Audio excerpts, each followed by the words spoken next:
Ազգային ժողովի նախագահի տեղակալի երկրորդ թափուրաթորի հավակնորդը Վահագն Ալեքսանյանն է։ Ավելի քան 40 պատգամավոր էր գրանցվել նրան հարցեր տալու համար, բայց գրեթե բոլոր ելույթներն այդպես էլ շրջանցեցին տեխնացուին։ Մինչև նրա եզրափակիչ ելույթն ու քվեարկությունը դահլիճում իշխում էր բարեկրթության ու ժողովրդավարության թեման։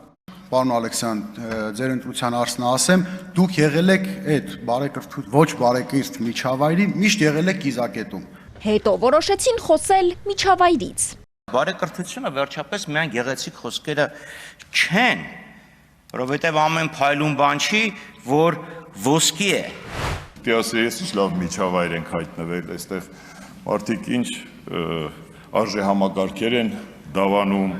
բարեկրթություն, բարևարկություն։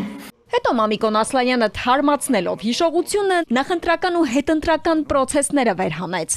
Սիրով սպասում էի անկեղծ ասած Վահագն Ալեքսանյանի ելույթին, որ տեսնեմ մեզ որտեղ են գցում այս բարևարկության բանի, մեկ է պարոն Ալեքսանյանը հենց սկսեց ընտրակաշառքների թեմայով մտավ, ասի հոп, կասկածներս խորանում են։ Ընդդիմադիրներով փորձում են հասկանալ բարևարկության պրոցեսը ում է վերաբերում։ Քաղաքական մտքի դարբնոցում նորընտիր պատգամավորը մտածում էր, որ գեղեցիկ ճառերի փոխարեն պետք է քննարկվեին արտաքին ու ներքին հարցերը, կոլապսում հայտնված տնտեսության վիճակը։ Շուրջ 2-3 ամիս է մեր հայ տնտեսվարողները, ձկնաբույսները, կատնամթերք արտադրողները, յուղատնտեսները փակուղային իրավիճակի առջև են հայտնվել ձեր վարած քաղաքականության արդյունքում։ Այդ ժողովրդավարության վառ արդյունքն է Ծառուկյանից այսօր գույքերի խլելը, իրավական վենդետա հասկացողություն աշխարհում չկա։ Վենդետա, ինչ իրավական։ Այն լկտիությունը իսկապես էս բառը թույլ կտամ ինձ օգտագործել, տեղի է ունենում Գագիկ Ծառուկյանի հետ կապված, մենք շատ լավ հասկանում ենք, որ սա բոլորի հետ կարող է լինի, առավել եւս մեր հետ։ Մտել են ամեն տեղ։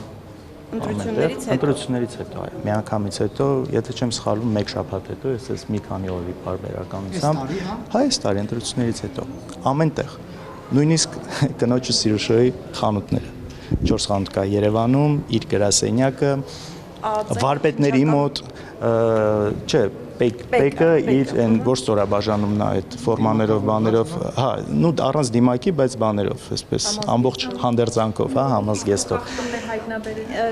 Ոչ մի բան չեն կարող հայտնաբերել, որովհետև իսկապես չկա խախտում։ Աժեի կուլիսներում ու դահլիճում 1000 ու մի հարց քննարկելուց հետո ի վերջո Արայիկ Հարությունյանը հիշեցրեց ինչի համար են հավաքվել։ Օրվա հերոսը Վահագն Ալեքսանյանն է։ Պարզվում է տեխնացուի դասախոսն է եղել։ Ուզում եմ ասել, որ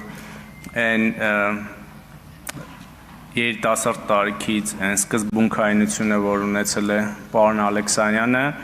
այն պահպանվել է եւ դա լավ որակ է քաղաքական գործի համար եւ այս ընթացքում մենք շատ արդյունավետ աշխատել ենք տարբեր ուղղություններով եւ ես կարծում եմ, որ քաղաքացիական պայմանագիր կուսակցության վարչությունը, այնուհետև նաև խմբակցությունը ճիշտ որոշում են կայացրել առաջադրելու պարոն Ալեքսանյանին եւ շատ ուրախ կլինեմ նրան տեսնել փոխնախագահի պաշտոնում մեջբերելով ձեր թիմակցին այն է, որ Վահագն Ալեքսանյանը մանկապարտեզ չի ուտում։ Շնորհավորում եմ այդ կապակցությամբ։ Վահագն Ալեքսանյանը եզրափակիչ ելույթում պատասխանեց ընդդիմադիրներին, հայտարարեց, որ ծառայելու է Հայաստանի Հանրապետությանը։ Միջանցքում մինչև քվեարկությունը իրավիճակը լարվեց։ Նարեկ Կարապետյանի նիստի ընթացքում արված հայտարարության պատճառով։ Չգիտեմ, պլանավորած թե չէ, մի հատ մենք այստեղ հորդ ունեցանք, ով շատ սխալ արտահայտություններ իրար թույլ տվեց ու դուք